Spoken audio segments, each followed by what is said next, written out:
I've been coming to this lake since 1960. Never in my lifetime have I seen this lake at this level, with this amount of water coming in. This is how Bill Plum's home should look like on a regular summer day. But now, We're about 8 feet up from the floor of the boathouse right now. Plum's home is one of several near Round Lake that sustained damage from severe weather overnight. With that much rainfall, there's no place to go but down here. The lake rose by 5 centimeters in the last 24 hours, breaking all previous water level records. But even if it does taper off, the waves could pose a problem. With these cabins that are up like this, is that they can slide into the lake.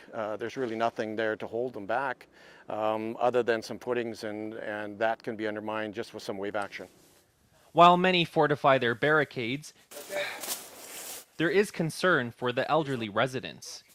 They don't know what to do. They have all the paperwork they need to fill out in order to get the assistance for them for housing and stuff like that. But they just, at their age, they don't know how to do it and don't want to do it. It's a burden on them. Relief is on the way. The Red Cross relocated a reception center from Stockholm to the West End Dance Hall at Birds Point Sunday afternoon, so residents could better access support. Everything else is flooded and we're the only ones still standing and dry. And there is work to be done to ensure the hall stays that way. We're gonna start building a berm. We're gonna take out 3 or 4 trees here.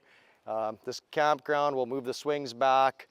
Difficult times like these have a way of bringing out hope, even a sense of humor. Just keep your boat handy.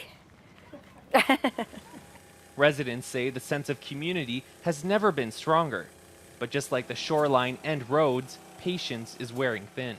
Stressed, tired.